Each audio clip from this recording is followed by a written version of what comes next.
ছেড়ে সেই প্রচণ্ড গরমেতে। তার আগে অবশ্যই আমরা রায়পুরে যাতায়াত করেছি, রায়পুরে থেকে থেকে সাধন ভজন করেছি এবং রায়পুর থেকেই আদেশ হয়েছিল বৃন্দাবন যাওয়ার।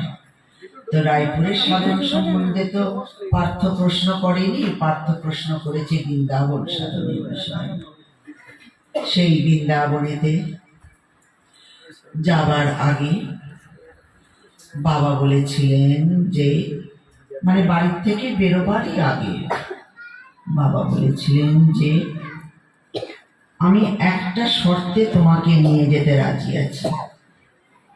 আমি বলেছিলাম আমি প্রস্তুত, তুমি বলো। বলেছিলেন, আমার সঙ্গে যখন তুমি থাকবে তখন আমি যত ঘন্টা টানা আসনে থাকবো তুমি চুপ করে তুমিও নিজের আসনে থাকবে। আমি বলেছিলাম রাজি। তারপর বাবা বলেছিলেন, মোবাইল নিয়ে যাওয়া চলবে না। তখন সবে এসে বড় বড় মোবাইল উঠেছে যে তুমি আমার সঙ্গে রায়পুরে বলো বৃন্দাবনে বলো থাকবে, আর ওখান থেকে তুমি সন্তোষ করে তুমি রিমোটে কন্ট্রোল করবে, তা আমি হতে দেব না। আমি বলেছিলাম আমি রাজি, আমি কোনো রকম মোবাইল নিয়ে যাব না। আমরা কোথায় থাকতাম পার্থও জানতো না, একমাত্র গিরিধারী বাবা তিনি জানতেন।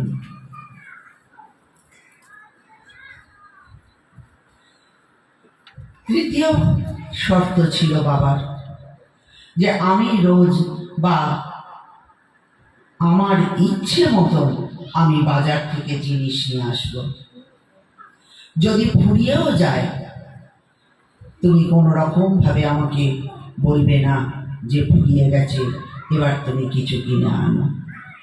আমার যদি আসন থেকে উঠে যদি ইচ্ছে থাকে বাজারে যাওয়ার, তবেই আমি আসন ছাড়ব, তা নয়তো কিন্তু আমি আসন ছাড়ব না। তাতে তুমি রাজি? তাতে যদি জিনিস থাকে তাহলে খাবে, যদি জিনিস না থাকে আমাকে দেবেও না, তুমি খাবেও না। এবং যা থাকবে তখন আমরা ভাত খেতাম না, আসনে থাকতে হতো।